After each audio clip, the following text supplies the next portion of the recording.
Good day, everyone. My name is Rene H. Ruiz, and I am currently a second year Bachelor of Science in Information Technology student. For this presentation, I will explain the HTML web page that I created in our previous activity. The title of the web page is About Me. This is my first HTML web page, and its purpose is to share some basic information about myself. It includes a short introduction, three interesting facts about me, my favorite website, and my favorite picture. In this presentation, I will first walk through my HTML code and explain the purpose of the different HTML elements I use. After that, I will run my web page in the browser and demonstrate the relationship between my HTML code and the output displayed in the browser. I will also discuss the design decisions I made while creating the web page. Finally, I will share my reflection about what I learned, the difficulties I encountered, and what I still want to learn about HTML. Now, I will proceed to the HTML code walkthrough. Here is my HTML file open in Visual Studio Code. I will explain my code from top to bottom. For each important HTML element, I will explain what the tag is, what it does, why I use it, why it is placed in that specific part of the document, and what may happen if it is removed or changed. Starting with the first line, I have the doctype declaration. The doctype declaration tells the web browser that this document uses HTML5, which is the modern standard of HTML. I use this declaration because it helps the browser understand how it should interpret and display the web page.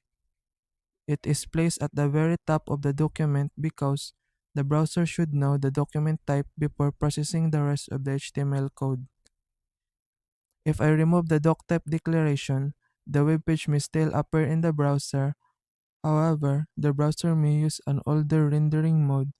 This can cause differences or inconsistencies in how the web page is displayed.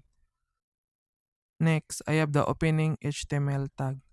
The HTML element is the root element of an HTML document. It contains the main structure of the entire web page. I use this element because it identifies where the HTML document begins and ends. The opening HTML tag is placed near the top immediately after the doctype declaration. The closing HTML tag is placed at the very bottom of the document. This means that the head section and the body section are both contained inside the HTML element. If I remove the HTML tags, modern browsers may still try to display the web page because browsers can sometimes automatically correct missing HTML structure. However, the document would no longer follow the proper standard structure of an HTML web page. Inside the HTML element, the first major section is the head element. The head section contains information about the web page that is mainly intended for the browser. Most of the content inside the head is not displayed directly in the main web page area. I used the head element because I needed a proper section for information about my HTML document, particularly the title of the page. It is placed before the body because the head contains document information, while the body contains the visible web page content. If I remove the head element, the browser may still attempt to process some parts of the document, but the HTML structure would be less organized and would not follow the proper standard structure. Inside the head section, I use the title element. The code contains the text about me inside the opening and closing title tags. The title elements define the title of the HTML document. This element is placed inside the head section because it provides information about the document to the browser instead of creating content in the main body of the page. If I remove the title element, the browser tab may display the file name or another default label.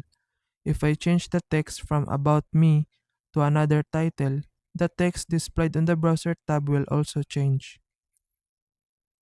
After the head section, it's the body element. The body element contains the visible content of the web page. In my web page, this includes the main heading, paragraphs, horizontal line, section headings, list, hyperlink, image, and final paragraph. I use the body element because all content that I want visitors to see should be placed inside the body. It is placed after the head section because these two sections have different purposes.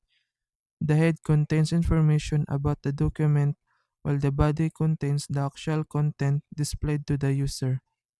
If I remove the body tags, the browser may still try to display some of the content automatically, but the HTML document would not have the correct structure. The first visible element inside the body is the H1 element. The text contains "Welcome to my personal web page." The H1 tag represents the main heading of the web page. I use the H1 element because this text serves as the main visible title that introduces the entire page. It is placed at the beginning of the body because I want the visitors to immediately understand that they are viewing the personal web page. If I remove the H1 element, the web page will lose its main visible heading. If I change it from H1 to H2, the text will still appear as a heading, but it will represent a lower heading level and will normally appear smaller by default. After the main heading, I use my first paragraph element. The purpose of the P tag is to define a paragraph of text. I place this paragraph directly after the main heading because it gives visitors basic information about who I am. Next, I use another paragraph element. This paragraph welcomes visitor to my first HTML web page and explain what content I will share. It mentions the three interesting facts about myself, my favorite website, and my favorite picture. After my two introductory paragraphs, I use the HR element. The HR tag creates a horizontal rule or thematic break between sections of content. In the browser, it normally appears as a horizontal line. I use this tag because I want to visually separate my introduction from the next section about interesting facts.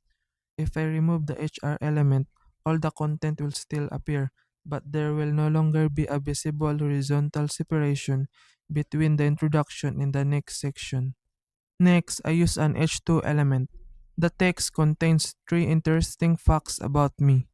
The H2 tag represents a second level heading or subheading. I use an H2 instead of another H1 because my web page already has a main heading.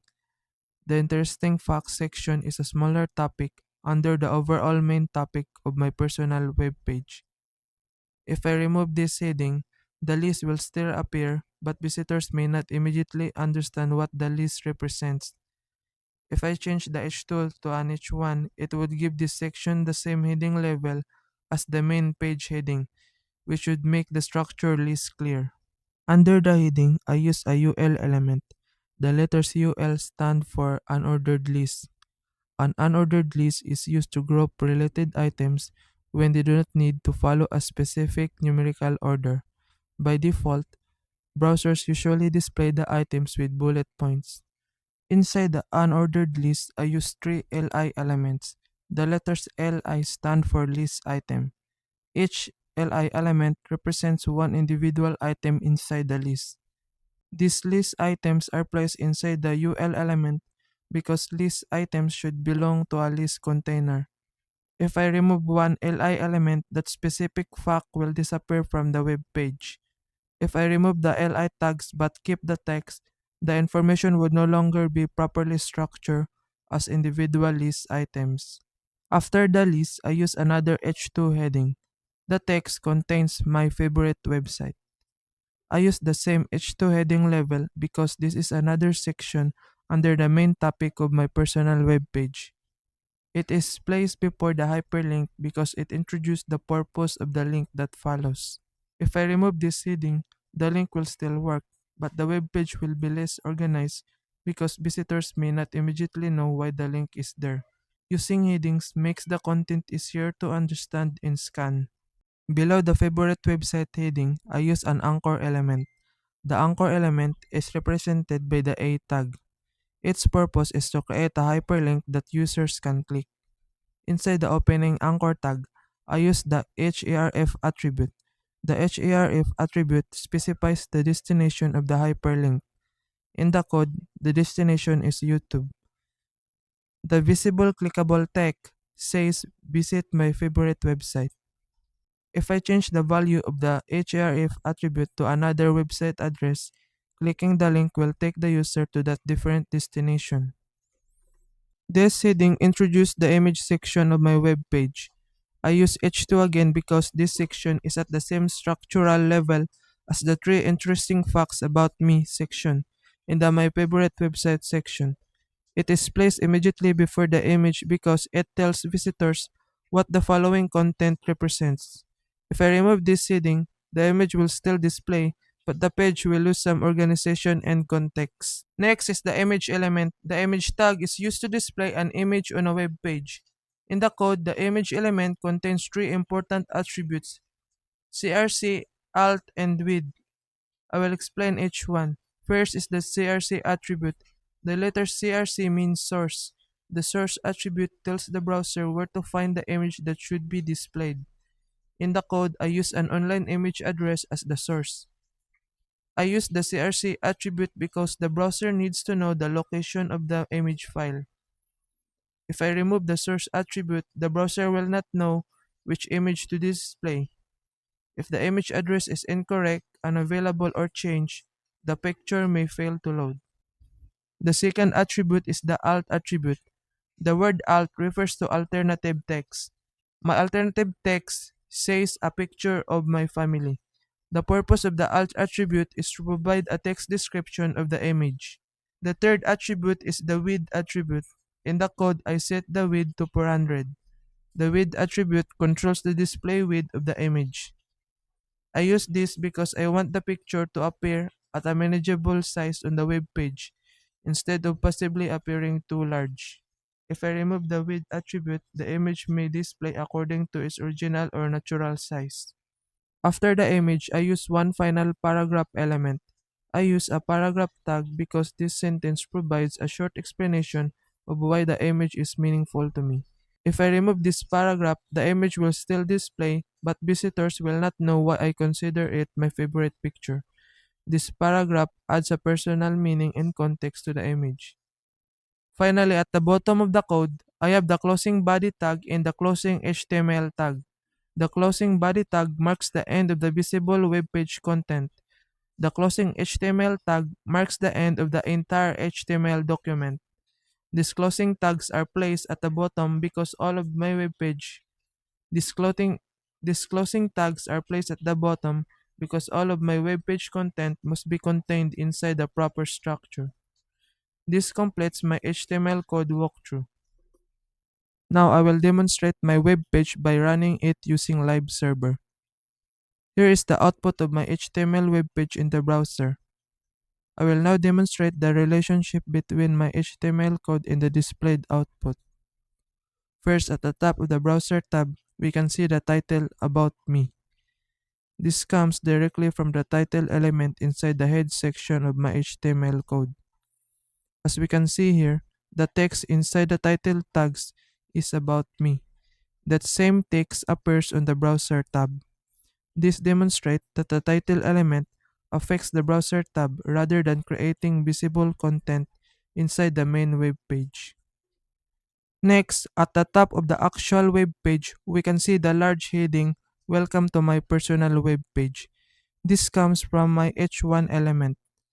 Below the main heading, we can see my two introductory paragraphs. The first paragraph contains my name, my program, and my year level. The second paragraph explains what I will share on the web page. These parts of the code use paragraph tags. The browser displays them as separate blocks of text with spacing between them. Next, we can see this horizontal line. This comes from the HR element in the code. The tag is very short, but it creates a visible separation in the browser. Next is the heading 3 interesting facts about me. This comes from an H2 element. It appears as a section heading and is normally smaller than the main H1 heading. Below it, we can see three bullet points. These bullet points come from my unordered list. The UL elements creates the list container and each LI element creates one individual list item. Here we can clearly see the opening UL tag, the three LI elements and the closing UL tag. Next is the My Favorite Website section. Below the heading, we can see the clickable text. This comes from my anchor element. Next is the My Favorite Picture section. The picture display here comes from my image element. Overall, the browser reads my HTML structure and interprets each element according to its purpose. Now, I will explain the design decisions I made while creating my web page. First, I organized the web page from general information to more specific personal details. I started with the main heading because I wanted visitors to immediately understand the general purpose of the page. After the main heading, I placed two introductory paragraphs. I organize it this way because I think it is more understandable to introduce myself before showing specific information about my interests and preference. After the introduction, I use a horizontal rule. I chose this element because I wanted a simple visual separation between my introduction and the main personal section. For the three interesting facts about me section, I choose an unordered list. I use an unordered list because the facts do not need to follow a particular order or ranking. I think bullet points makes the facts easier to read compared to placing all three facts inside one long paragraph. For my section headings, I use H2 elements. I choose H2 because these sections are smaller topics under the main H1 heading. This creates a clear heading structure. For my favorite website section, I use an anchor element because I wanted the visitors to be able to click a link and access my favorite website directly. This allowed me to practice using the href attribute and understand how hyperlink work in HTML. For my favorite picture section, I use an image element because pictures can make a web page more personal and visually meaningful.